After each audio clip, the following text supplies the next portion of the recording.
அனைவருக்கும் வணக்கம். இன்னைக்கு நம்ம எஜுகேஷன் நியூ சிலபஸ்ல பர்டிகுலரா யூனிட் 6 இன்டெலிஜென்ஸ் அண்ட் பர்சனாலிட்டி அந்த டாபிக்ல உங்களுக்கு தெரியும் சார் 2 டெஸ்ட் ஒரே யூனிட்ல 2 test, test number 1 and test number 2 அப்படின்னா 2 டெஸ்ட் இருக்கு. ஸோ இந்த 2 டெஸ்ட்டுமே கொஸ்டின் ரொம்ப தரமா இருக்கு. உங்களுக்கு நீங்க பார்த்துருப்பீங்க, போத் லாங்குவேஜ்ல இருக்கும். இன்னைக்கு ஃபர்ஸ்ட் டெஸ்ட் நம்பர் 1 யூனிட் 6 வந்து சார் எக்ஸ்பிளைன் பண்ணுவாங்க. அதுமாதிரி 2 எக்ஸ்பிளைன் பண்ணுவாங்க. இன்னைக்கு மேக்சிமம் பக்கத்துல அந்த பிரிண்ட் போட்டு கையில வச்சிருக்க சொன்னேன். அதே மாதிரி நோட்டு இல்லைன்னா ஏதாவது பென் ஏதாவது கையில வச்சுக்கோங்க. சார் நிறைய எக்ஸ்ட்ரா பாயிண்ட் சொல்லுவாங்க, அதை நோட் பண்ணுங்க. ஏன்னா நம்மளுக்கு கிளாஸ் மாதிரி எடுக்கிறதுக்கு நம்மளுக்கு டைம் கிடையாது, டைம் இல்லை. ஸோ அப்போ கொஞ்சம் நீங்க என்ன செய்யணும்னா எக்ஸ்ட்ரா பாயிண்ட் ஃபுல்லாவே சொல்றதை நோட் பண்ணிட்டே வாங்க. அதான் ரொம்ப முக்கியம்.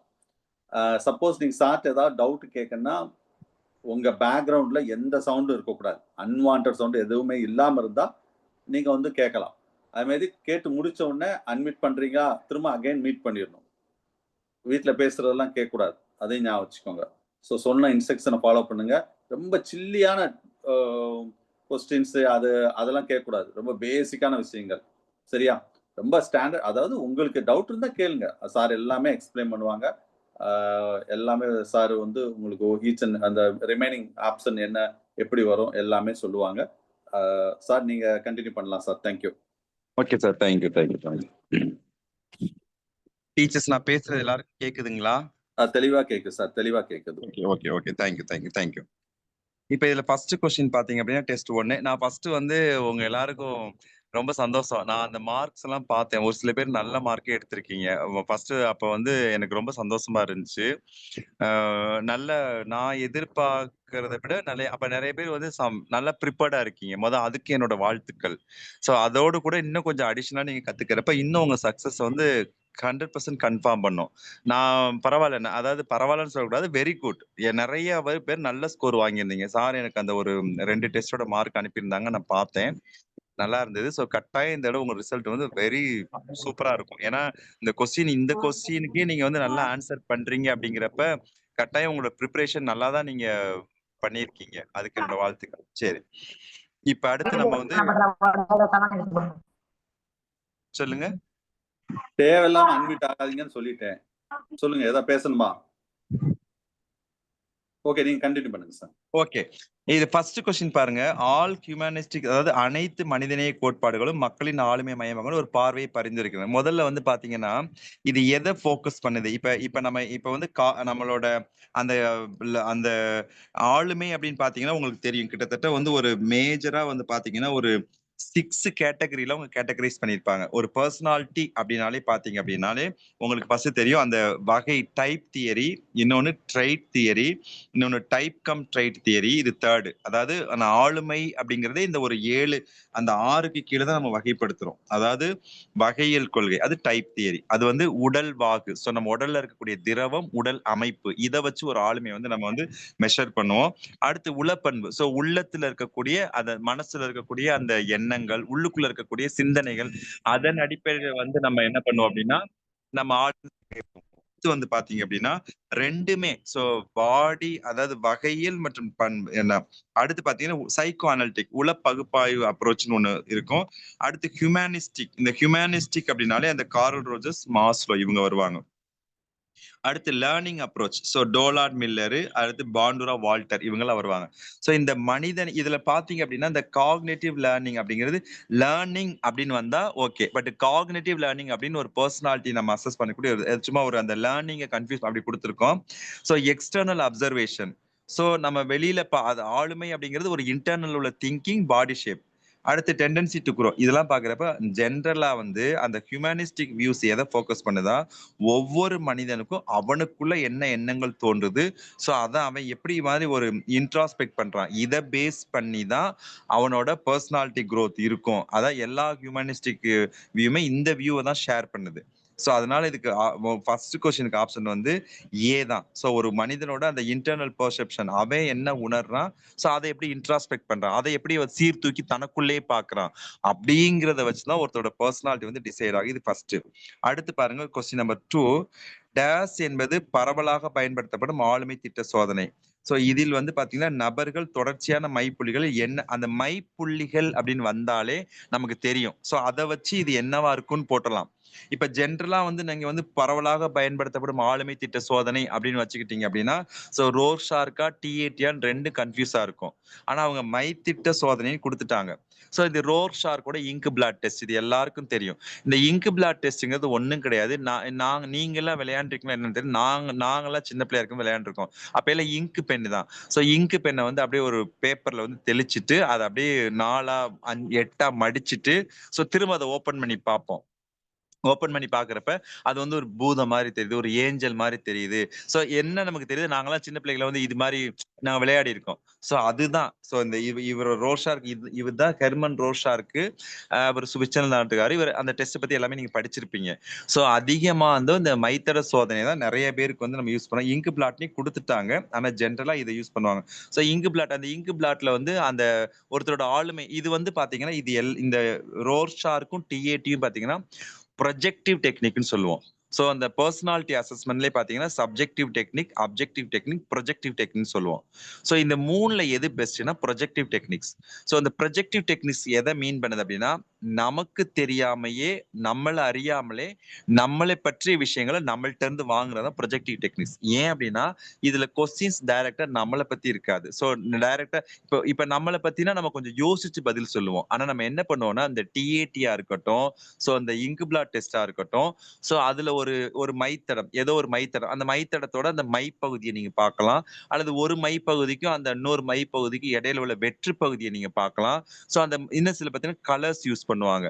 அந்த பர்டிகுலர் ஒரு கலரை மட்டும் பார்க்கலாம் அல்லது ஹோலா நீங்க பாக்குறீங்களா. சோ இதுல இருந்து அது அது வந்து அதுல நல்ல நிறைய டிட்டர்மினன்ஸ் வச்சு நம்ம கால்குலேட் பண்ணுவோம். சோ இதை வச்சு வந்து நீங்க பாத்தீங்க அப்படின்னா நம்ம ரோர்ஷார்க் இங்க் பிளாட் டெஸ்ட் ரொம்ப அடுத்து வந்து இது வந்து மைத்தட சோதனை. சோ எதை பாக்குறாங்க முழுசா மனித உருவத்தை எக்ஸ்பிளைன் பண்றாங்களா, விலங்கு உருவத்தை பண்றாங்களா, சோ பார்த்ததை எக்ஸ்பிளைன் பண்றாங்களா, இல்ல அப்டிராக்டா பார்க்காததை எக்ஸ்பிளைன் பண்றாங்களா.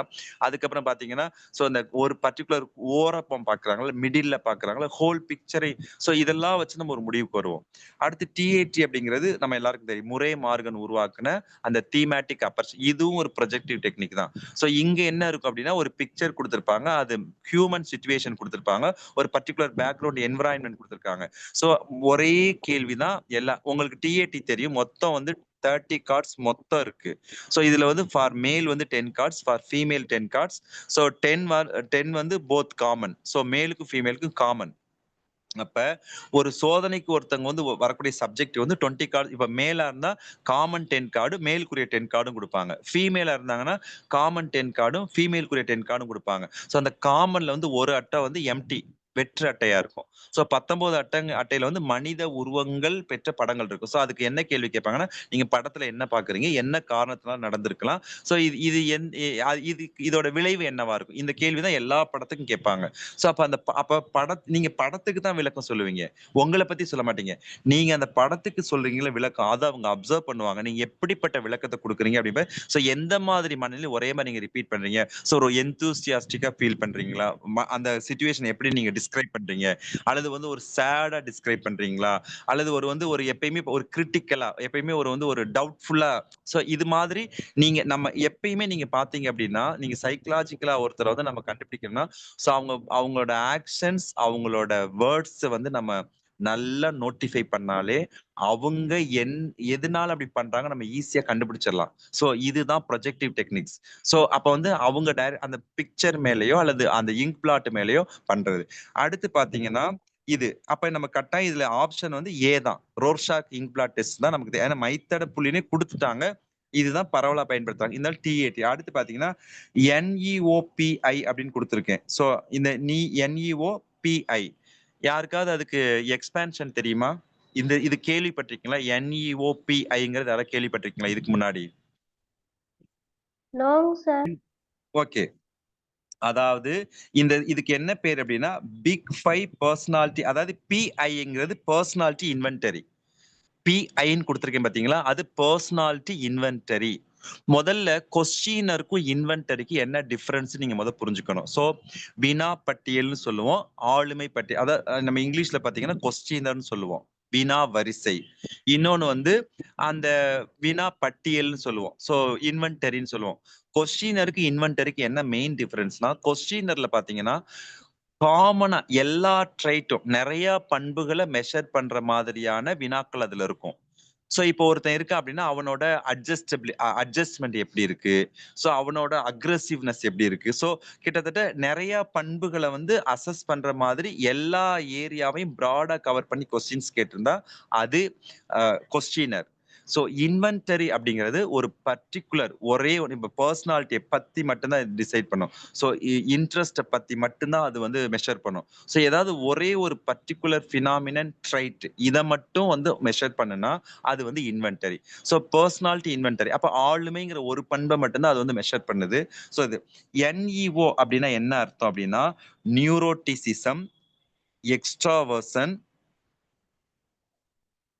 Openness to experience. இதான் இதோட எக்ஸ்பான்ஷன். ஸோ கொஞ்சம் ஃபாஸ்டா நோட் பண்ணுங்க. ஏன்னா நம்ம ஏன்னா நேத்து வந்து அவங்களுக்கு நான் ஒண்ணுதான் முடிக்க முடிஞ்சது. இன்னைக்கு நம்ம ரெண்டுமே மேக்ஸிமம் கம்ப்ளீட் பண்ண பார்ப்போம். கொஞ்சம் வந்து நோட்ஸ் வந்து கொஞ்சம் ஃபாஸ்டா எழுதுங்க.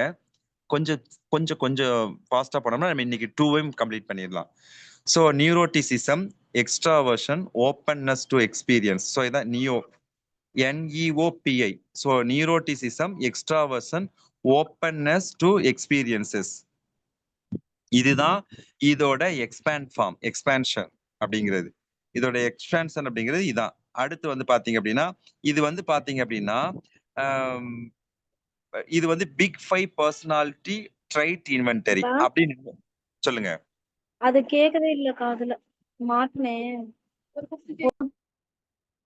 So big 5 personality trait inventory. சரிங்களா? அடுத்து வந்து இது புரிஞ்சுது. ஸோ இதுல இந்த 3 பண்பு, அதாவது அஞ்சு வருது. மொத்தம் வந்து பாத்தீங்கன்னா பிக் 5ன்னு சொன்னா பிக் 5 பர்சனாலிட்டி ட்ரைட் இன்வென்டரி. இதுல அந்த பிக் 5ல என்னென்ன வருதுன்னா நியூரோட்டிசிசம், அதாவது நரம்பு நோய் தன்மை, எக்ஸ்ட்ராவர்சன், ஸோ புறவயத்தன்மை, புறமுகத்தன்மை, தமிழ்ல புறமுகத்தன்மை, ஓப்பன்னஸ் டு எக்ஸ்பீரியன்சஸ், ஸோ வெளிப்படைத்தன்மை, அடுத்து அக்ரியபிள்னஸ், ஏற்றுக்கொள்ளும் தன்மை, கான்சைன்சியஸ், மனசாட்சித்தன்மை. இந்த அஞ்சு பிக் ஃபேக்டரை இது மெஷர் பண்ணுது. ஸோ நியூரோட்டிசிசம் நரம்பு நோய் தன்மை, எக்ஸ்ட்ராவர்சன் புறமுகத்தன்மை, ஓப்பன்னஸ் டு எக்ஸ்பீரியன்சஸ் திறந்த மனப்பான்மை, அடுத்து அக்ரியபிள்னஸ் உடன்போக்கு தன்மை அல்லது ஏற்றுக்கொள்ளக்கூடிய தன்மை, அடுத்து வந்து கான்சைன்சியஸ் ஸோ மனசாட்சி தன்மை. இது அஞ்சையும் மெஷர் பண்ணும். ஸோ இது PI அப்படிங்கிறது. ஸோ Nங்கிறது அது N3. அடுத்து பாத்தீங்கன்னா இது பிக் 5 பர்சனாலிட்டி, 5 விதமான பர்சனாலிட்டி ட்ரைட்டை வந்து இது பண்ணுது. இது அடுத்து பாத்தீங்கன்னா MCMI. நோட் பண்ண முடியுதா? கொஞ்சம் ஃபாஸ்டா போற மாதிரி இருக்கா? நோட் பண்ண முடியுதா இல்ல ஃபாஸ்டா போறேன்னா? முடியுது சார். அடுத்து MCMI அப்படிங்கிறது melon clinical multi axial inventory. So melon MILLON melon clinical multi axial inventory.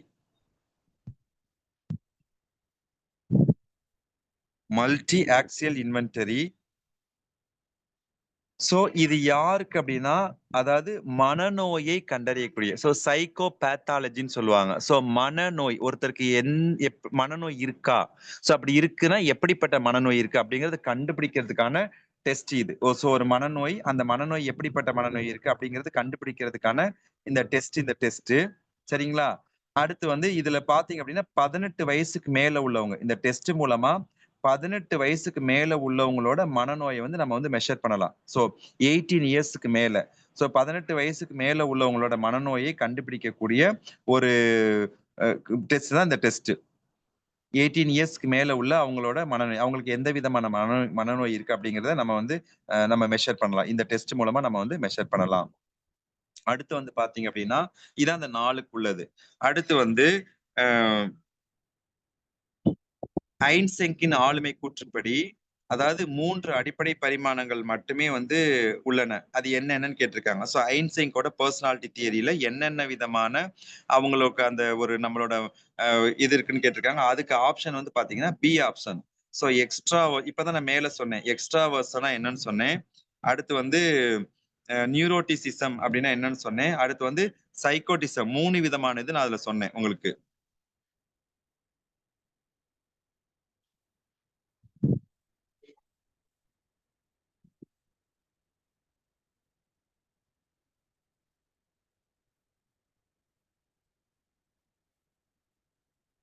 இப்ப இதுல வந்து ஐன்ஸ்டைன் கூட அந்த தியரி உங்களுக்கு கேக்குதா நான் பேசுறது? அந்த ஆப்ஷன் வந்து பி. இதுக்கு ஆப்ஷன் வந்து பி ஆப்ஷன். இதுக்கு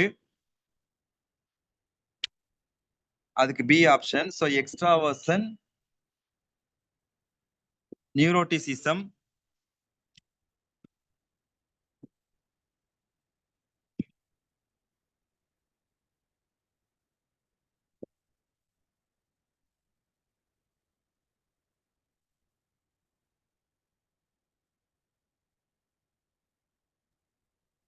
சார் வாய்ஸ் கேட்கல சார்.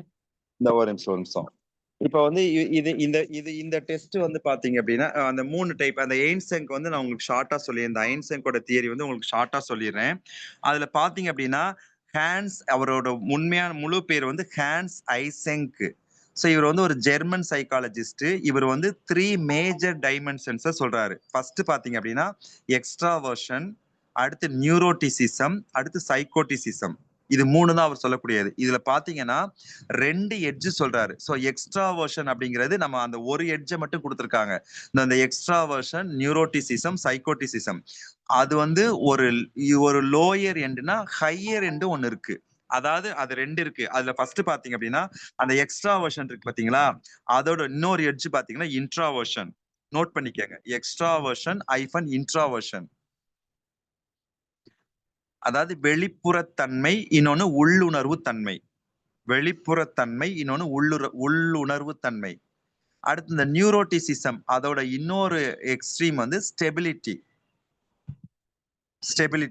அப்ப எக்ஸ்ட்ராவர்ஸ் இங்க ஒரு எண்டு மட்டும் இங்க கொடுத்திருக்காங்க. எக்ஸ்ட்ராவர்ஷன், நியூரோட்டிசிசம், சைக்கோட்டிசிசம் மட்டும் கொடுத்திருக்காங்க.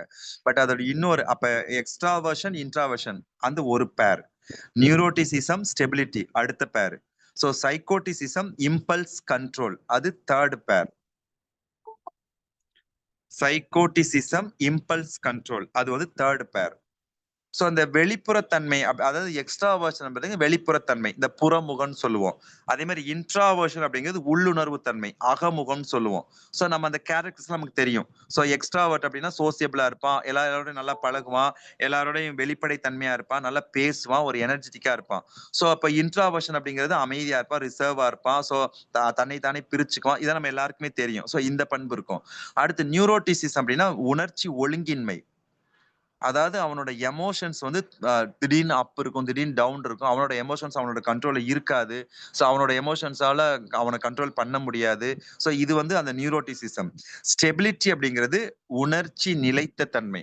ஸோ அவன் எமோஷனலி ஸ்டேபிளா இருப்பான். எதையுமே அவனோட எமோஷன்ஸை ஹேண்டில் பண்ண தெரியும். எதையுமே வந்து காம் குவைட்டா இருப்பான். ஸோ அந்த மாதிரி கேரக்டர்ஸ் இருக்கும். அடுத்து வந்து சைக்கோட்டிசிசம் அப்படிங்கிறது மனநோய் தன்மை. ஸோ ஏதோ ஒரு மனநோயாவே இருப்பான். ஸோ வந்து இம்பல்ஸ் கண்ட்ரோல் அப்படிங்கிறது அப்படியே ஆப்போசிட், தான் கட்டுப்பாட்டோட இருப்பான். ஸோ எந்த நோய்க்கு ஆட்படாம. ஸோ ரெண்டுமே இந்த 2 எட்ஜா இருக்கும். ஸோ இதுவும் அதுவா இருக்கும். அடுத்து பாத்தீங்கன்னா அந்த இபிக்யூ, இதை வந்து எய்ட்ஸன் பர்சனாலிட்டி பென் மாடல்னு சொல்லுவோம். ஸோ அதை வந்து பிஇஎன், அந்த அந்த சைக்கோட்டிசம்ங்கிறது பி, அந்த எக்ஸ்ட்ராவர்ஷன்ங்கிறது இ, நியூரோட்டிசம் என். ஸோ இதை பென் மாடல் அப்படின்னு நம்ம சொல்லுவாங்க. அடுத்து பார்த்தீங்கன்னா இபிக்யூ அப்படிங்கிறது ஒரு செல்ஃப் ரிப்போர்ட்டிங் கொஸ்டினர். ஸோ நம்மளே நம்மளை வந்து ஒரு நம்மளை பற்றின இதை வந்து கொடுக்கக்கூடிய ஒரு ஸ்கேலு. இதுல yes or no type questions இருக்கும். இப்ப நீங்க வந்து புதிய சூழ்நிலை பார்க்கும்போது வழியே சென்று அடுத்தவருடன் பேசும் நபரா? ஆம், இல்லை. அடுத்து வந்து பிறர் உங்களுடன் வந்து பேச வேண்டும் என்று நீங்க அமைதி காக்கும் இயல்புடையவரா? ஆம், இல்லை. சோ அந்த மாதிரி ஆம் ஒரு கேள்வி இருக்கும், அதுக்கு ஆம் இல்லை நம்ம பதில் சொல்லணும். மொத்தம் வந்து பாத்தீங்கன்னா 57 இருந்து 100 கொஸ்டின்ஸ் வரைக்கும் இதுல இருக்கும் இந்த இதுல. சோ இதான் இந்த இது. அடுத்து பாத்தீங்க அப்படின்னா இப்ப இது 3மே இருக்கு நம்ம தெரிஞ்சுக்கிட்டோம். அடுத்து மீதி இதை நம்ம சும்மா மாத்தி மாத்தி கொடுத்திருப்பாங்க. அதெல்லாம் கிடையாது, இது மட்டும்தான். அடுத்து பாருங்க, ஃபர்ஸ்ட் பாத்துங்க தேர்ட் பாருங்க ஐன்செக்கின் கூற்றுப்படி ஆளுமையில 3 அடிப்படை பரிமாணங்கள் மட்டும்தான் இருக்கு. அதாவது நம்ம ஏற்கனவே மேல பார்த்தோம், அதே தான் திரும்ப ரிப்பீட் ஆகுது. புறமுகத்தன்மை, சோ இணக்கத்தன்மை, அடுத்து வந்து பாத்தீங்க அப்படின்னா மனசாட்சிக்கு விரோதமான தன்மை, அடுத்து பாத்தீங்கன்னா உம் இது என்ன அப்படின்னு கேட்டிருக்காங்களா? தேர்ட் முடிச்சிட்டோம். அடுத்து 4 பாருங்களே. அந்த எய்ன்செக்கின் கூற்றுகளை கவனிங்க. பாருங்க, எய்ன்செக் ஆளுமை வினாத்தாள் மதிப்பீடு ஆளுமையின் 2 பரிமாணங்களை அளவிடுது. சரி. அந்த இபிக்யூவின் அடிப்படை பரிமாணங்கள் 32 தனிப்பட்ட பண்புகள். ஆக்சுவலா இதுல என்ன பண்ணாங்கன்னா, அந்த தேர்ட் ஒன் இருக்கு பாத்தீங்களா, அந்த மனநோய் சைக்கோ, அது தேர்டா தான் இன்ட்ரோடியூஸ் பண்ணாங்க. ஆனா ஃபர்ஸ்ட் வந்து பாத்தீங்கன்னா மேல உள்ள 2 தான். அந்த எக்ஸ்ட்ராவர்ஷன், நியூரோட்டிசிசம் மட்டும்தான் ஃபர்ஸ்ட் அவர் வந்து கான்செப்ட் இது பண்ண அவர் முத கொடுத்தாரு. பின்னாடி அந்த தேர்ட் ஒன்ன ஆட் பண்ணிருக்காங்க. சோ அப்ப வந்து அந்த இதுல வந்து அந்த எய்ன்செங்கோட 3 டைமென்ஷன்ல ஃபர்ஸ்ட் 2 டைமென்ஷன் மட்டும்தான் அந்த இபிக்கு வந்து மெஷர் பண்ணுது. அந்த 2 டைமென்ஷனுக்குள்ள 32 பண்புகள் இருக்கு. அடுத்து பாத்தீங்கன்னா 3வதா மனநோய்ங்கிற பரிமாணத்தை அப்புறம் தான் இன்ட்ரோடியூஸ் பண்றாங்க. அப்ப மனநோய் என்பது மனநோய்களை குறிக்கும். சோ அந்த அந்த சைக்கோ பேத்தாலஜி அப்படிங்கிறது என்ன அப்படின்னா ஒரு மனநோயை குறிக்கக்கூடிய ஒரு பிரிவு. இது எல்லாமே கரெக்ட். 1, 2, 3, 4மே கரெக்ட். சோ இந்த எய்ன்செங்கோட தியரிய ஒரு ஷார்ட்டா நான் அந்த ஒரு கொஸ்டினா கேட்டிருக்கேன். சோ அதுல வந்து ஃபர்ஸ்ட் 2 தான் அவர் வந்து இன்ட்ரோடியூஸ் பண்ணாரு. அந்த 2 மெஷர் பண்றதுக்கான ஒரு டெஸ்ட்டை வந்து உருவாக்குனார். அதான் இபிக்யூ, எய்ன்செங் பர்சனாலிட்டி கொஸ்டினர். சோ அந்த 2 டைமென்ஷன், 2 பரிமாணங்கள் மெஷர் பண்றதுக்கு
எல்லா நடத்தையுமே பாத்தீங்க அப்படின்னா செக்ஷுவல், அதாவது அந்த செக்ஷுவல் டெவலப்மெண்ட் பேஸ் பண்ணி அவனோட நடத்தையே இருக்கும். ஸோ இன்னும் சொல்ல போனா ஒரு மனிதனை டிரைவ் பண்றதே அவனோட செக்ஷுவல் ஃபோர்ஸ் தான் அப்படிம்பாரு. ஸோ அந்த செக்ஸுக்கு முக்கியத்துவம் கொடுப்பாரு. அதனால இவங்க ஃப்ராய்டு கூட இருந்தவங்க எல்லாம் என்ன பண்றாங்கன்னா, கரெக்ட் தான். ஸோ செக்ஸுக்கு முக்கியத்துவம் இருக்குதான். ஆனா அது மட்டுமே முக்கியத்துவம் கிடையாது. அதோட கூட வேறு சில ஃபேக்டர்ஸ் இருக்குன்னு சொல்லி ஃப்ராய்டோட கருத்தை இவங்க நியோ ஃப்ராய்டியன்ஸ் ஃப்ராய்டோட கருத்தை சுத்தமா மறுக்கவும் மாட்டாங்க. முழுசா ஏத்துக்கவும் மாட்டாங்க.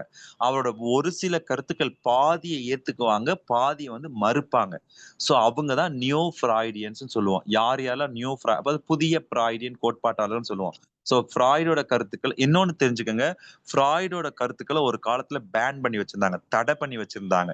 ஏன் அப்படின்னா, நீங்க மனித குலத்துக்கு முரண்பாடான கருத்தை நீங்க சொல்றீங்க. இப்ப அவர் சொல்லுவாரு, ஓடிபஸ் காம்ப்ளெக்ஸ், எலக்ட்ரா காம்ப்ளெக்ஸ்னு சொல்லுவாரு. ஸோ இதை நீங்க வந்து ஜஸ்ட் வந்து அப்பா மேல, ஸோ இப்ப பையன் வந்து அம்மா மேல ஒரு அட்ராக்ஷனா இருப்பான், எல்லாருக்கும் தெரியும். பொண்ணு வந்து சாரி, பையன் அம்மா மேல அட்ராக்ஷனா இருப்பான், பொண்ணு வந்து அப்பா மேல அட்ராக்ஷனா இருப்பாங்க. இதுக்கு காரணம் ஃப்ராய்டு என்ன சொல்றாருன்னா, ஜஸ்ட் ஆப்போசிட். எப்படி நீங்க வந்து ஒரு டீனேஜ்ல ஒரு பையனை பார்த்து ஒரு பொண்ணு அட்ராக்ட் ஆகுதோ, ஒரு பொண்ணை பார்த்து பையன், அதே சேம் அந்த இன்ஃபாக்சுலேஷன் தான் ஃப்ராய்டு சொல்லுவாரு. ஸோ செக்ஷுவல் அட்ராக்ஷன் தான் சொல்லுவாரு. பட் ஆனா இது அப்ப நீங்க வந்து இதை நிறைய அவரோட கருத்துக்களை இன்னும் அவர் என்ன சொல்லுவாருன்னா, இந்த செக்ஷுவல் பிளஸருக்கு ரொம்ப முக்கியத்துவம் கொடுப்பார். ஸோ வந்து அவர் நிறைய கொடுப்பாரு. ஆனா அவரோட தியரியே பேன் பண்ணி வச்சிருந்தாங்க. ஸோ ஒரு காலத்துல வந்து அவரோட தியரியை வந்து இப்ப யாருமே அக்செப்ட் பண்ணிக்கல. அப்ப அந்த நியூ ஃப்ராய்டியன்ஸ் என்ன பண்ணாங்கன்னா, அவங்க சில கூடயே இருந்தாலும் கூட சில இதுல வேறுபட்டிருப்பாங்க. இப்ப அதை மைண்ட்ல வச்சுக்கிட்டு இந்த கொஸ்டின் பாத்தீங்கன்னா உங்களுக்கு டக்குன்னு புரியும். இப்ப பாருங்க, தடை செய்யப்பட்ட எண்ணங்களுடன் தொடர்புடைய பதட்டத்தின் காரணம் மக்கள் உள் மோதல்களை அதாவது தடை செய்யப்பட்ட எண்ணங்கள். நீங்க ஃப்ராய்டுன்னு எடுத்துக்கிட்டாலே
வருது.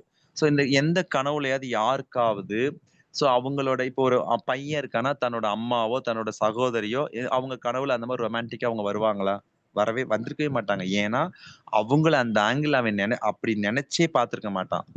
கனவு அப்படிங்கிறது நீங்க எதெல்லாம் ரொம்ப ஸ்ட்ரெஸ் பண்ணி, நீங்க அத ரொம்ப இது பண்ணி நீங்க நெனச்சு அது நடக்கலையோ அதுதான். நல்லா பாருங்களேன், உங்களுக்கு ரொம்ப பிடிச்ச ஹீரோயின், உங்களுக்கு ரொம்ப அல்லது உங்க கூட யாரோ உங்க ரொம்ப அட்ராக்ட் பண்ணவங்க தான் உங்க கனவுல வருவாங்க. அப்ப அவங்க மேல இருக்கக்கூடிய ஆசை வந்து நிறைவேறாத ஆசை நீங்க அமுக்கி வச்சிருப்பீங்க. அதுதான் ட்ரீமா வரும். அதனால இந்த கனவுகள் ஆய்வுங்கிறது ஒருத்தரோட நெறைய அவங்க அந்த அந்த அன்கான்ஷியஸ்ல இருக்கக்கூடியது அப்பப்ப மேல வந்து வந்து அந்த ட்ரீம்ல வந்து நமக்கு வந்து எக்ஸ்பிரஸ் ஆகிட்டே இருக்கும். அதனால தான் சில பேர் சொல்லுவாங்க, நம்ம அந்த என்ன கனவு வந்துச்சு அப்படின்னா, அத வந்து ஆனா கனவு கரெக்ட்டா சொன்னோம்னா நாங்க கண்டுபிடிச்சிடலாம். இந்த புக் எழுதி இந்த ட்ரீம்ஸ் இன்டர்பிரேஷன் அப்படின்னா என்ன? அது வந்து முடிவுக்கு வர்றதுதான். கனவ விவரிச்சு அந்த கான்செப்ட்ல இருந்து ஒரு முடிவுக்கு வர்றத இன்டர்பிரேஷன் ஆஃப் ட்ரீம்ஸ் அப்படின்னு சொல்றது. அடுத்து பாருங்க, அது இப்ப நான் சொன்னேன் உங்களுக்கு. ஈகோ இது 3 புரிஞ்சா அந்த கொஸ்டினுக்கு ஆன்சர் போட்டிருக்கலாம். என்ன போட்டிருக்கலாம்? அந்த ஈகோ டாஸ்க் இட்டு மற்றும் சூப்பர் ஈகோ இரண்டையும் திருப்திப்படுத்தும் ஈகோவின் பணி 2யும் பேலன்ஸ் பண்ணும். அதாவது இந்த ஈகோ என்ன தெரியுமா பண்ணும்? இட்டையும் கம்ப்ளீட்டா அலோவ் பண்ணாது. சூப்பர் ஈகோவும் கம்ப்ளீட்டா அலோவ் பண்ணாது. இட்ட எங்க அலோவ் பண்ணணும், சூப்பர் ஈகோ எங்க அலோவ் பண்ணணும்னு தெரியும். ஃபார் எக்ஸாம்பிள் உங்களுக்கு ஒரு சின்ன உதாரணம் சொல்றேன். இப்ப வந்து ஒரு பொண்ணு இருக்கு. அப்போ வந்து அந்த இட்டோடது என்னது? ஆசை, விருப்பம் இதெல்லாம் நிறைவேத்திக்கிறது இட்டோட வேலை. சூப்பர் ஈகோ என்னது இருக்கு? அது வந்து இன்னும் மனசாட்சின்னு சொல்றது எதுன்னா சூப்பர் ஈகோ தான். இப்ப இந்த என்ன தெரியுமா பண்ணும்? இப்ப ஃபார் எக்ஸாம்பிள் ஒரு அம்மா சொல்றாங்க, "நீ பையன் பக்கத்துல போக்கூடாது, பையன் பக்கத்துல உட்காரக்கூடாது, பையன்ட்ட பேசக்கூடாது, பையன தொட விடக்கூடாது." இந்த அம்மா சொல்றாங்க. ரைட்டு.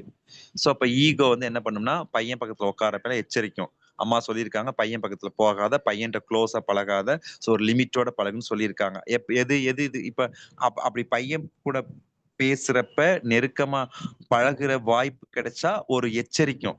பண்ணாத, இது தப்புன்னு. அது எது தெரியுமா? இந்த ஈகோ. இப்ப இதே இது அந்த பொண்ணுக்கு கல்யாணம் ஆயிருச்சு. வீட்டுக்காரு ஒரு பையன் தான். இப்ப உடனே அப்ப வந்து அம்மா அப்ப வந்து என்ன செய்யும்? பையன் பக்கத்துல உட்காராத, பையன்ட்ட பேசாத, பையன்ட்ட க்ளோஸா பழகாதன்னு அப்ப ஈகோ சொல்லாது. அப்ப என்ன பண்ணும்? அப்ப ஈகோ எத அலோவ் பண்ணும்? ஃபுல்லா அலோவ் பண்ணும். ஒரு எக்ஸாம்பிளுக்கு சொல்றேன்.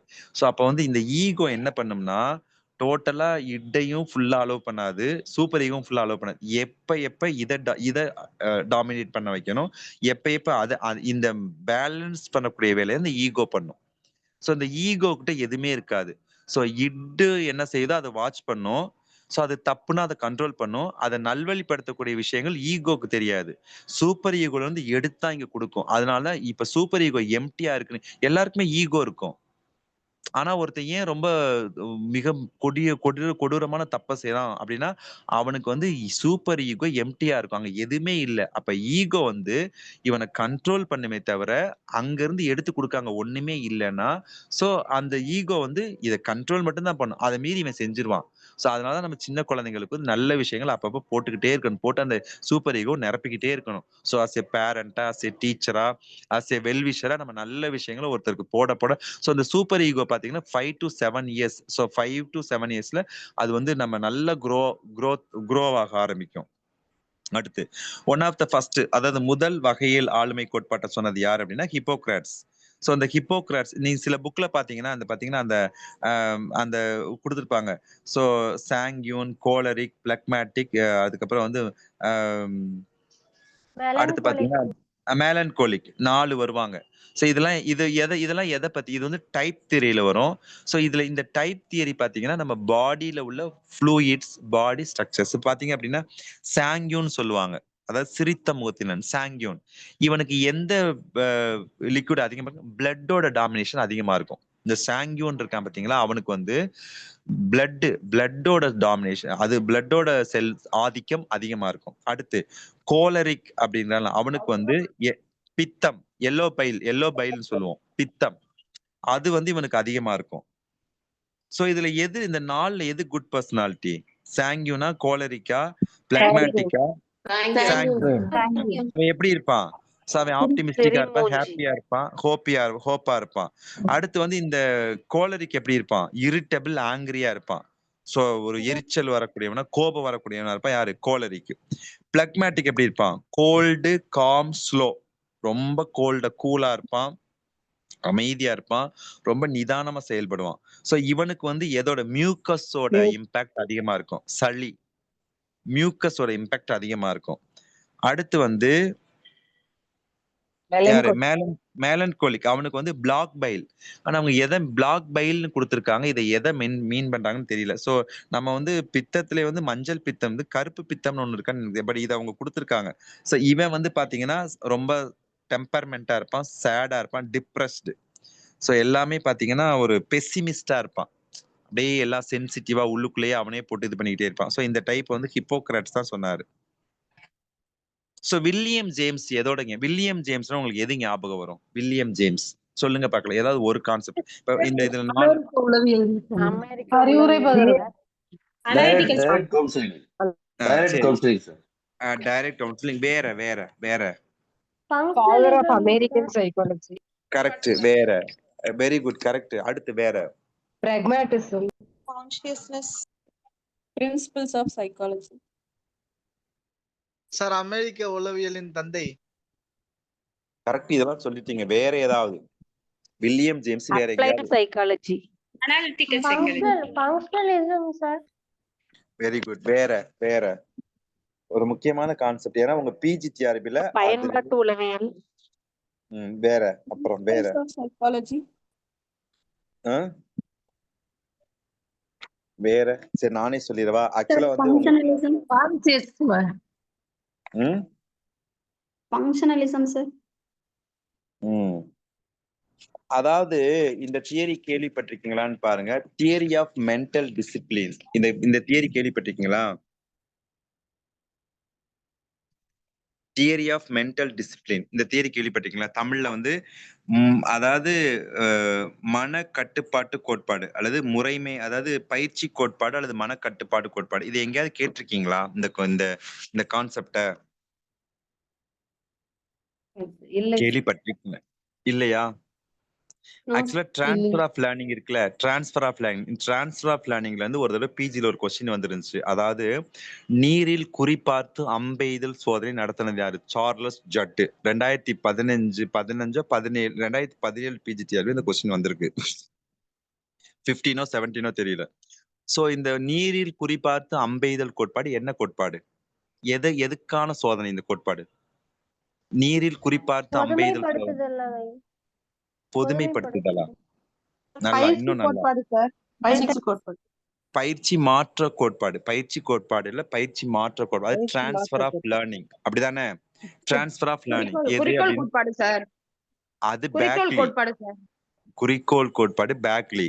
அதாவது நீங்க டிரான்ஸ்ஃபர் ஆஃப் லேர்னிங், அதாவது அந்த பயிற்சி மாற்றம் கற்றல் மாற்ற கோட்பாட்டுல வந்து பாத்தீங்கன்னா, சோ அந்த பொதுமைப்படுத்துதல் கோட்பாடு, குறிக்கோள் கோட்பாடு பேக்லி. சோ பொதுமைப்படுத்தல் அததான் சொல்லிட்டு இருக்கேன். சார்லஸ் ஜட்டு வந்து இந்த நீரில் குறிப்பார்.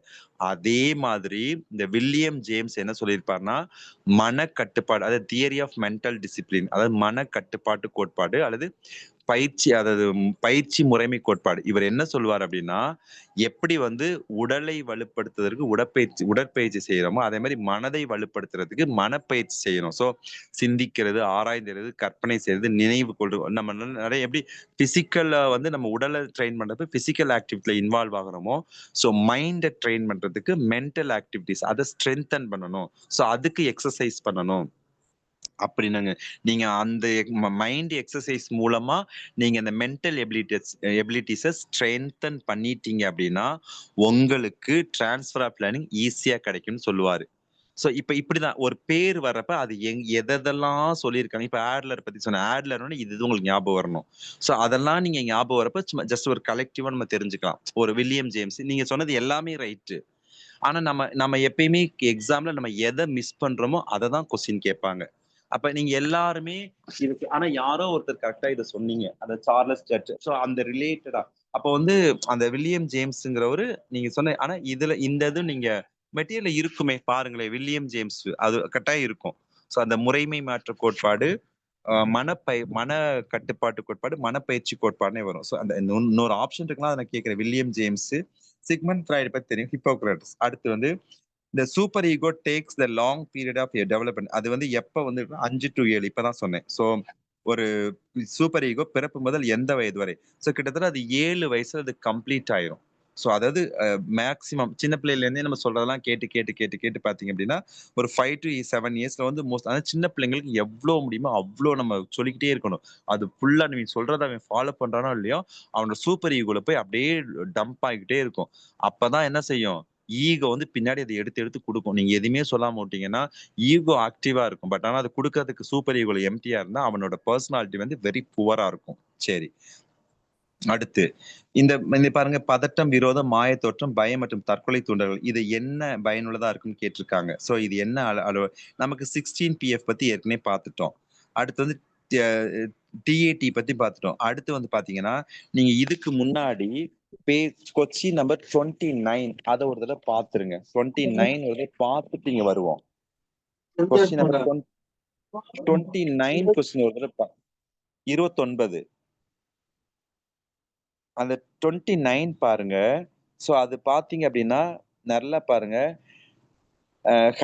ஹைப்போகாண்ட்ரியாசிஸ், மனச்சோர்வு, ஹிஸ்டீரியா, சைக்கோபேத்திக் விலகல், ஆண்மை பெண்மை, சித்தப்பிரமை, ஸ்கீசோஃப்ரினியா, ஹைப்பர்மேனியா மற்றும் சமூகம் இது எல்லாமே பாத்தீங்கன்னா மனநோய். இதெல்லாம் மனநோய். இது ஒவ்வொன்றும் ஒவ்வொரு விதமான மனநோய். இது இந்த 9-10 வகையான மனநோயை நம்ம மெஷர் பண்றதுக்கு MMPI அப்படிங்கிற test. So Minnesota multiphasic personality inventory இதோட expansion. So Minnesota multiphasic personal, இது தெரியுமா? அந்த எக்ஸ்பான்ஷன் தெரியுமா? MMPI Minnesota multiphasic personality inventory. Personality வராது சார். Minnesota multi personality. ஆமா, Minnesota multiphasic personality inventories. Multi personality கிடையாது. Minnesota multiphasic MULTIPHASIC multiphasic personality inventory. Multi personality கிடையாது. Minnesota, நான் சொல்றது புரியுதா உங்களுக்கு? Minnesota multiphasic MULTIPHASIC multiphasic personality inventory. இதான் இதோட ஃபுல் ஃபார்ம். சோ இப்ப இங்க வந்துருங்க. சோ இத்தனை நோயை கண்டுபிடிக்க முடியும். இப்ப வாங்க, இப்ப 19 கொஸ்டின் இப்ப வாங்க. சோ இப்ப பாருங்க, அந்த பதட்டம், விரோதம், சோ இது எல்லாமே தற்கொலை, இதெல்லாமே மனநோய். இத வந்து மெஷர் பண்றது MMPI தான். சோ மோஸ்ட்லி இந்த ஆக்சுவலா இந்த 16PF எதுக்கு நம்ம இப்பதான் பார்த்தோம். சோ ஆளுமையோட பேசிக் பர்சனாலிட்டியை அசஸ் பண்றதுக்கு நான் இப்பதான் அங்க பார்த்தோம். அப்ப பதட்டம், பயம், தற்கொலை இதெல்லாம் அங்க வராது. சோ இந்த தற்கொலை தூண்டல்லாம் ரொம்ப சிவியர்.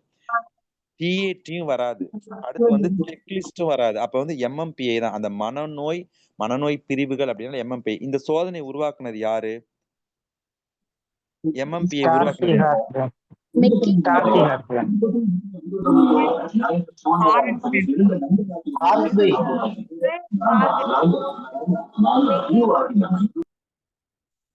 நீ பேசுறது கேட்கல. அதாவது JK மெக்கின்லி, கேள்விப்பட்டிருக்கீங்க அந்த பேரு? JK மெக்கின்லி,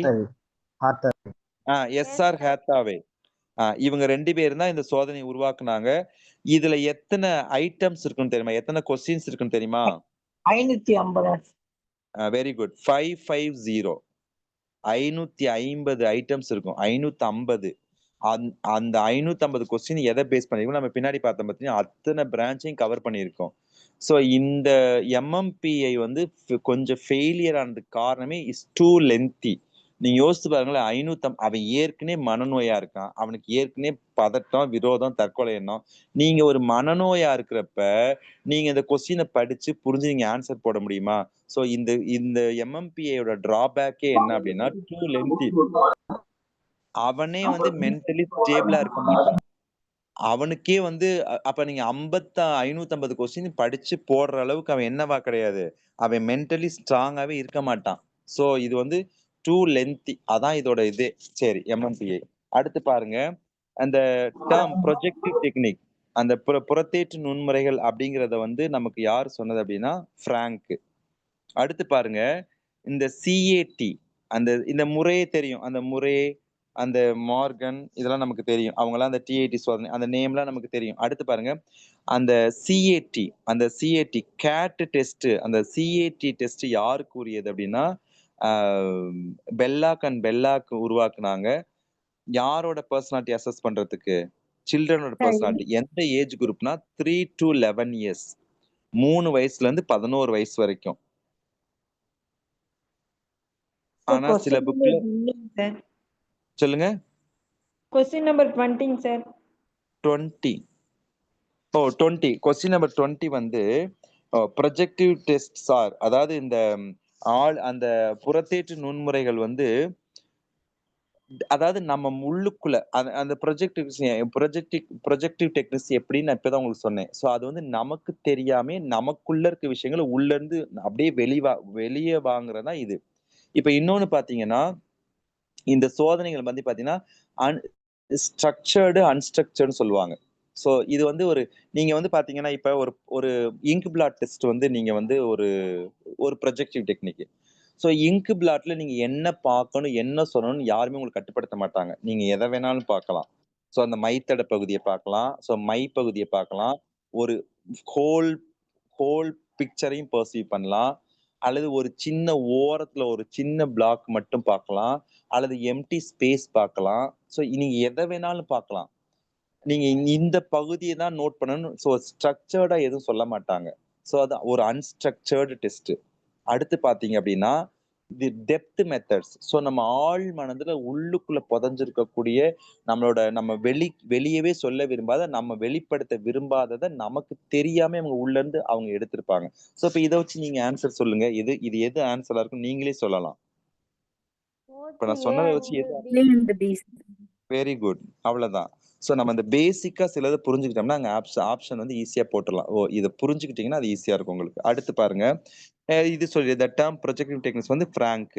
அடுத்து வந்து சிஏடி பெல்லாக் அண்ட் பெல்லாக் உருவாக்குனது யாரு அப்படின்னா 3 to 11 இயர்ஸ். இந்த சிஏடிங்கிறது யாரோட பர்சனாலிட்டியை வந்து அசஸ் பண்ணும்? யாரோட பர்சனாலிட்டிய? சிஏடிக்கும் சிஏடிக்கும் என்ன டிஃபரன்ஸ்? சிஏடிக்கும் சிஏடிக்கு என்ன? TAD thematic apperception test. அது எல்லாருக்கும் தெரியும். Adult children. வேற என்ன டிஃபரன்ஸ்? வேற ஏதாவது டிஃபரன்ஸ் ரெண்டுக்கும்? சோ ரெண்டுமே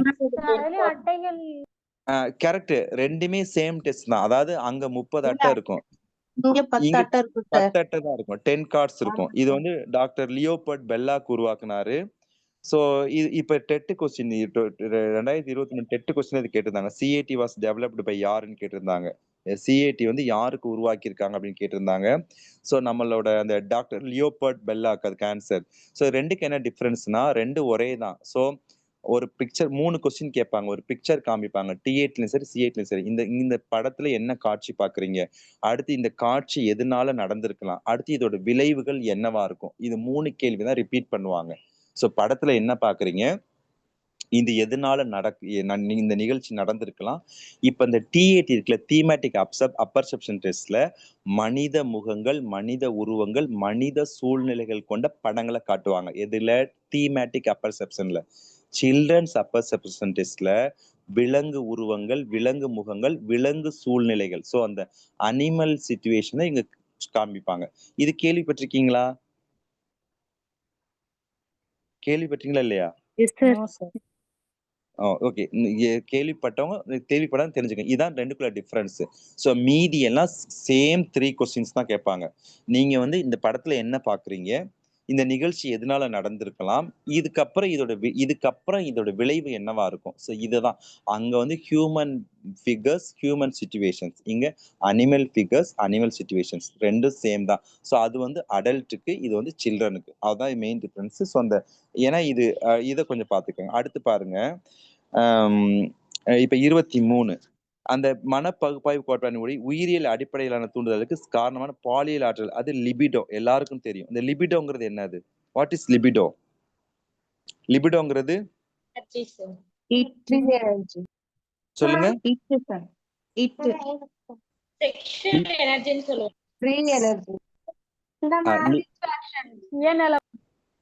லிபிடோங்கிறது என்ன? லிபிடோங்கிறது ஒண்ணும் கிடையாது. ஒரு ஒரு செக்ஷுவல் அது ஒரு செக்ஷுவல் ப்ளஷர் செக்ஷுவல் அர்ஜ் தான் அது. ஸோ நம்ம அந்த ஒரு லிபிடோ அப்படிங்கிறது நம்மளோட அந்த உந்து சக்தி. ஸோ நம்மளோட செலுத்தக்கூடிய உந்து சக்தி தான் அந்த லிபிடோ. ஸோ ஒரு மனிதனை வந்து அது நம்மளோட டிரைவ் பண்ணக்கூடிய ஒரு மோட்டிவ் தான் அது. ஸோ நம்மளை வந்து இயக்கக்கூடிய ஒரு சக்தி. இது முழுக்க முழுக்க எதை பேஸ் பண்ணியிருக்கும் அப்படின்னா நம்மளோட அந்த ஒரு அதாவது செக்ஷுவல் அர்ஜ். ஸோ அந்த பாலுணர்வு சார்ந்த தூண்டல்கள். ஸோ அதுதான் அந்த லிபிடோன்னு சொல்லுவாங்க. அந்த லிபிடோங்கிறது ஃபுல் அண்ட் ஃபுல் செக்ஷுவல். அதான் வந்து ஃபர்ஸ்ட் அந்த அடிப்படை சக்தியை வந்து இவர் சொல்லுவார். அடுத்து பாத்தீங்கன்னா இதுதான் தூண்டுதல். ஸோ நம்மளோட உயிரியல் சார்ந்த இதுதான் நம்மளை இயக்குது. இதை நோக்கி தான் அவர் நிறைய சொல்லுவாரு. இந்த ஃப்ராய்டு பாத்தீங்கன்னா எராஸ் தானட்ஸ் எல்லாம் சொல்லு. இந்த வேர்டு எராஸ் தானட்ஸ் எல்லாம் கேள்விப்பட்டிருக்கீங்களா? எராஸ்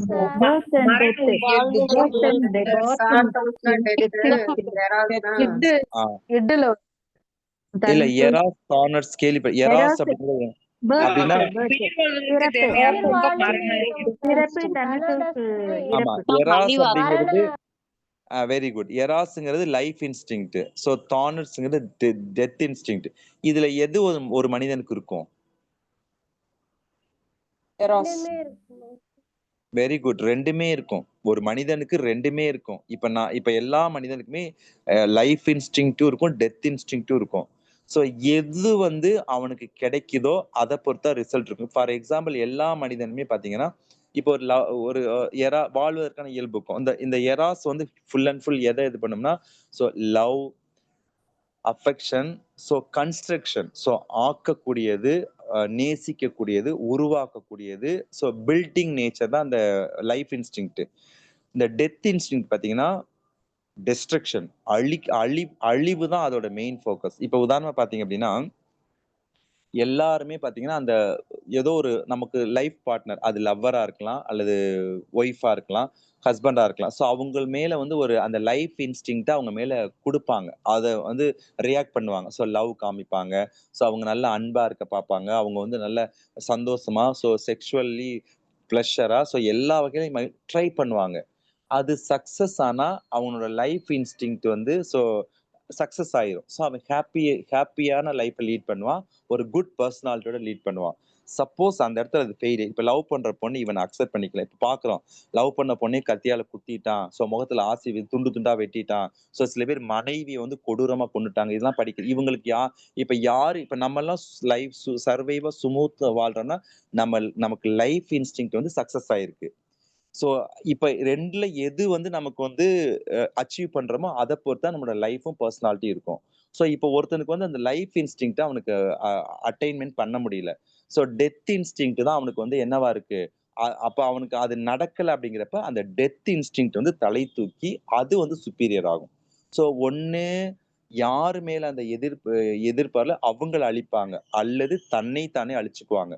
ஸோ ஒருத்தன் கொலை பண்றான் அப்படின்னா அது டெத் இன்ஸ்டிங்க்டோட கம்பல்ஷன் தான். இல்ல ஒருத்தன் தன்னையே அழிவு அப்படிங்கிறது ஒண்ணு தன் சார்ந்த அந்த பார்ட்னர் அழிப்பான் அல்லது தன்னை தானே அழித்துக் கொள்வான். ஸோ இதுதான் டெத் இன்ஸ்டிங்க்டோட ஒரு செயல்பாடு.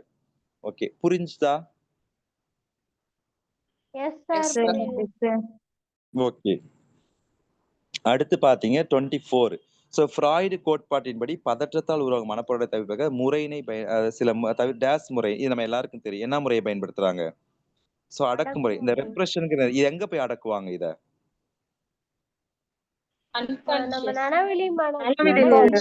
அன்கான்சியஸ்ல அடக்குவாங்க.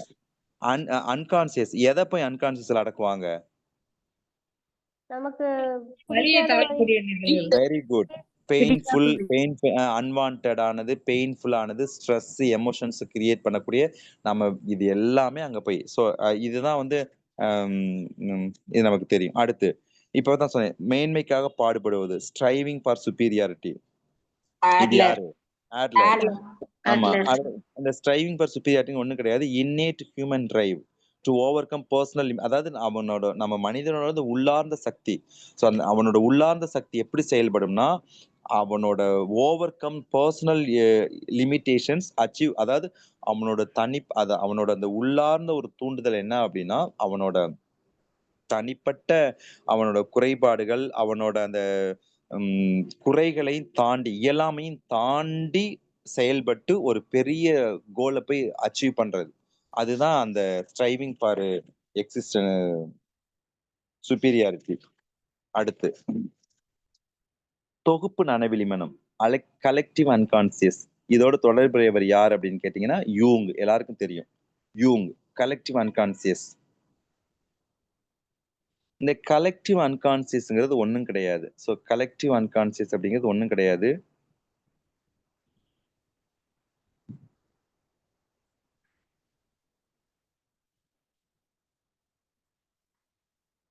இப்ப கான்சியஸ்ங்கிறது நம்ம எல்லாருக்கும் தெரியும். கான்சியஸ் பத்தி நம்ம எல்லாம் படிச்சோம். ஸோ அந்த இது என்ன படிச்சோம். அடுத்து பாருங்க, இந்த அன்கான்சியஸ் இருக்கு பாத்தீங்களா, இந்த கலெக்டிவ் அன்கான்சியஸ். அதாவது ஒரே வார்த்தையில சொல்ல போனோம்னா, அந்த கான்சியஸ் மைண்ட் வந்து நம்மளோட இண்டிவிஜுவல் எக்ஸ்பீரியன்ஸ், இண்டிவிஜுவல் லேர்னிங்கால உருவாகதான் கான்சியஸ் மைண்ட். நம்ம எல்லாருக்கும் தெரியும். ஸோ கான்சியஸ் மைண்டுங்கிறது நம்மளோட இண்டிவிஜுவலுக்கு நம்ம என்ன எக்ஸ்பீரியன்ஸ், நமக்கு தனிப்பட்ட விதமா என்ன அனுபவம் ஏற்பட்டிருக்கோ அதை நம்ம உள்ளுக்குள்ள புதைச்சு வச்சு வர்றது கான்சியஸ். இந்த கலெக்டிவ் அன்கான்சியஸ் அப்படி அன்கான்சியஸ் மைண்ட், சாரி கான்சியஸ்ங்கிற அன்கான்சியஸ் மைண்ட். ஸோ அந்த அன்கான்சியஸ் மைண்ட் நம்ம எதை போய் புதைப்போம் அப்படின்னா, நமக்கு ஏற்படுத்த நமக்கு வலியை தரக்கூடியது, அவமானத்தை தரக்கூடிய அந்த அனுபவங்களை தான் நம்ம இது பண்ணுவோம். அடுத்து இந்த கலெக்டிவ் அன்கான்சியஸ் அப்படிங்கிறது ஒன்னா, இது யார் சொன்னதுன்னா, அவர் பேர் வந்து யூங்கோட பேர் கார்ல் கஸ்டாவ் யூங். தனிப்பட்ட கற்றலால் உருவாகாம பாரம்பரியமா வருவதுதான் கலெக்டிவ் அன்கான்சியஸ். நம்மளோட இண்டிவிஜுவல் லேர்னிங்கால உருவாகிறது கிடையாது. ஸோ தனிப்பட்ட கற்றலால் உருவாகாம பாரம்பரியமாக உருவதுதான். அதாவது வந்து அன்கான்சியஸ் வந்து எல்லா மனிதர்களுக்கும் பொதுவானதா இருக்கும். அதாவது உலகளாவிய அனுபவம், உலகளாவிய இப்போ உதாரணம் பாத்தீங்கன்னா, மனிதநேயத்தோட இருக்கணும்ப்பா சொல்றாங்களே, ஒரு மனிதன்னா கொஞ்சமாவது மனுஷத்தன்மை இருக்கணும், அடுத்தவங்களுக்கு ஒரு உதவி செய்யணும், ஒரு யூனிவர்சல், மற்றவங்க பொருளுக்கு ஆசைப்படக்கூடாது. ஸோ யூனிவர்சலா எல்லாரும் எக்ஸ்பிரஸ் பண்ணக்கூடிய தாட்ஸ். ஸோ பரம்பரையா நமக்கு வரும். ஸோ அப்படியே ட்ரெடிஷ்னலா அப்படியே டிரான்ஸ்மிட் ஆகிட்டே வரும். ஸோ இது அவங்க அது மாதிரி அடுத்தடுத்து வருது. ஸோ நம்ம தனிப்பட்ட கற்றலால் இல்லாம பாரம்பரியமா அடுத்தடுத்த தலைமுறைக்கு தொடர்ந்து கடத்தப்படுவதா. ஸோ இது இட் கம்ஸ் ஃப்ரம் சொசைட்டி, சமுதாயத்திலிருந்து நமக்கு கிடைக்கக்கூடியது. ஸோ நம்ம சமுதாயம்ங்கிறது யாரு? வீட்டுல அப்பா அம்மா, வீட்டுல தாத்தா பாட்டி, ஸோ ஃப்ரெண்ட்ஸ், இவங்க தானே சொசைட்டி. ஸோ அந்த நம்மளோட வெளியில இருந்து நமக்கு வரக்கூடியது. அடுத்து பாருங்க, அனிமா. அது வந்து யாரோட தொடர்புடையவர் அப்படின்னு பாத்தீங்கன்னா அனிமா. இதுவும் யாரோட தொடர்புடையதுதான்? யூங்கோட. அனிமானா என்னன்னு தெரியுமா? அனிமானா என்ன? Female consciousness. ஃபெமினைன், அதாவது ஃபெமினைன் அதாவது ஃபெமினைன் அதாவது பெண் தன்மை ஆண்ல காணப்படுறது. So feminine inner personalities found in man. Feminine inner, அதாவது ஆண் உள்ள பெண் தன்மை காணப்படுறது. அதே மாதிரி அனிமஸ்ன்னு ஒண்ணு இருக்கு. அனிமஸ், இது ரெண்டுமே யூங் தான் சொன்னாரு. அனிமாவும் யூங் தான் சொன்னாரு, அனிமஸும் யூங் தான் சொன்னாரு. ஸோ அனிமா அப்படிங்கிறது பெண் தன்மை ஆணுக்குள்ள காணப்படுறது. அனிமஸ் அப்படிங்கிறது ஆப்போசிட். ஸோ ஆணுக்குள்ள பெண் தன்மை காணப்படுறது. இதுக்கு என்ன அர்த்தம் தெரியுமா? இப்போ வந்து நீங்க இது எல்லாம் மீன் பண்ணுவீங்க அப்படின்னா, நீங்க என்ன மீன் பண்றீங்க நான் உங்களுக்கு சொல்றேன். நீங்க எதை மீன் பண்றீங்க நான் சொல்லவா? அதாவது இப்போ வந்து நீங்க ஒரு பெண் வந்து ஆண் மாதிரி பிஹேவ் பண்றது, இல்ல ஒரு ஆண் வந்து பெண் அது கிடையாது. அததானே எல்லாம் மீன் பண்ணீங்க. இப்ப அனிமானா என்னது? அது கிடையாது. அது மீனிங் கிடையாது. அதுக்குதான் நான் எக்ஸ்பிளைன் பண்றேன். அதாவது எந்த ஒரு பெண்ணுமே 100% பெண் கிடையாது. அது மாதிரி எந்த ஆணுமே 100% ஆண் கிடையாது. சோ அவங்க இன்னொன்னு தெரியுமா உங்களுக்கு? ஒரு தன்மையிலே பாத்தீங்கன்னா ஆண் தன்மை பெண் தன்மை ஒரு தன்மையே கிடையாது. அப்படியே நீங்க அத ஆண் பெண்ணின் பிரிச்சாலும் கூட ஒரு 100% வந்து ஆணுக்கு 2 மிக்ஸ் ஆனதான் ஒருத்தரோட பண்பு. இததான் அவர் சொல்றாரு. இப்ப நான் இருக்கேன் அப்படின்னா எனக்கு 100% ஆணுக்குரிய பண்பு என்கிட்ட இருக்காது. சோ என்கிட்ட அந்த ஃபெமினைன் பினாமினும் கொஞ்சம் மிக்ஸ் ஆகி தான் இருக்கும். இதுதான் ஒரு ஹியூமனோட பர்சனாலிட்டி. இதுதான் இவரோட பெர்ஸ்பெக்டிவ். நீங்க வந்து இந்த டிரான்ஸ்ஜெண்டரை மீன் பண்றீங்க. அப்படி மீன் பண்ணக்கூடாது. அதுக்கு தான் இந்த விளக்கம் கொடுக்குறேன் நான். அதே மாதிரி ஒரு ஃபீமேல் எடுத்துக்கிட்டீங்க அப்படின்னா அவங்களுக்கு ஆண் தன்மையும் காணப்படும். ஆக்சுவலா வந்து நம்ம பிரிச்சு வச்சிருக்கோம். இப்ப பெண்கள் பாத்தீங்க அப்படின்னா ஸோ நல்ல ஒரு நீங்க தைரியம்ங்கிறது ஆண் தன்மைக்குரியது அப்படின்னு நீங்க அப்படி எடுத்துக்கிட்டீங்க அப்படின்னா பெண்ணுக்குள்ள தைரியம் இருக்கும். ஸோ நீங்க அது வேண்டாம். நீங்க டோட்டலா என்ன தெரிஞ்சுக்கங்க, எந்த சொல்லலாங்களா? ஹார்மோன் அதுக்கு சம்பந்தமே கிடையாது. நீங்க வந்து அவங்க வந்து 100% பெர்ஃபெக்ட் மேல், அதுல எந்த டவுட்டும் கிடையாது. ஆனா 100% ஆண் தன்மையால் கட்டமைக்கப்பட்டவன் ஒரு ஆணும் கிடையாது. 100% பெண் தன்மையால் கட்டமைக்கப்பட்ட ஒரு பெண்ணும் கிடையாது. ஸோ பெண்ணுக்குள்ள வந்து ஒரு குறிப்பிட்ட சதவீதம் அதாவது மஸ்குலின் கேரக்டர் கட்டாயம் இருக்கும். அதே மாதிரி ஃபீமேலுக்குள்ளேயும் கண்டிப்பா வந்து மேலுக்குள்ளேயும் கண்டிப்பா ஃபெமினைன் கேரக்டர் இருக்கும். அவ்வளவுதான். நீங்க வந்து டிரான்ஸ்ஜெண்டர், ஹார்மோனல் இம்பேலன்ஸ் அதுக்கு இதுக்கு சம்பந்தம் கிடையாது. இங்க நம்ம சொல்லக்கூடியது என்ன அப்படின்னா அந்த இன்னர் பர்சனல்ஸ். ஸோ அது நீங்க வந்து அந்த மீனிங் எடுத்துக்க கூடாது. இப்ப இறக்கப்படுறது பெண்களுக்குரிய குணம்னு ஆண்கள் இறக்கவே பட மாட்டாங்களா? இப்ப வந்து சாதிக்கிறது எதையுமே வந்து ஒரு வெறித்தனமா முடிக்கிறது அப்படின்னு ஆணோட குணம்னா பெண்ணுக்கு அந்த குணம் இல்லையா? இருக்கா இல்லையா? இருக்குங்க சார். இருக்கு. அவ்வளவுதான். இருக்கு சார். அந்த ஆஸ்பெக்ட்ல இது புரிஞ்சுக்கணும். That's all. அடுத்து பெண்களை விட ஆண்கள் ஆதிக்கம் செலுத்துபவர்கள் அல்லது உயர்ந்தவர்கள் அப்படிங்கிற ஃப்ராய்டு பார்வை நிராகரிச்சது யாருன்னா ஹார்னி. இவங்க எல்லாமே நியூ ஃப்ராய்டு, ஆல்ஃபிரட் ஆட்லர், அண்ணா ஃப்ராய்டு வந்து ஃப்ராய்டோட பொண்ணு. ஸோ இவங்க எல்லாருமே நியூ ஃப்ராய்டியன். ஸோ அவங்க ஆனா ஃப்ராய்டோட சில கருத்துக்களை மறுப்பாங்க. அதுல இவங்க அந்த கார்னி வந்து என்ன சொல்றாங்க அப்படின்னா நீங்க ஆண் தான் சுப்பீரியர் அப்படிங்கறத இவங்க மறுக்கிறாங்க. அடுத்து இப்ப இது 29 பார்த்துட்டோம். இந்த எல்லா மனநோய்களுமே எம்எம்பியை வந்து மெஷர் பண்ணி இப்பதான் பார்த்தோம். அடுத்து பாத்தீங்கன்னா இப்ப இதையும் பார்த்துட்டோம். அந்த பரவலாக மற்றும் மிகவும் பரவலாக பயன்படுத்த திட்ட சோதனை எதுன்னு கேட்டீங்கன்னா அப்படின்னா இந்த ரோர்ஷார்க்கு, இங்கு பிளாட் டெஸ்ட். அடுத்து பாத்தீங்கன்னா இதெல்லாம் நம்ம கைடன்ஸ் கவுன்சிலிங்.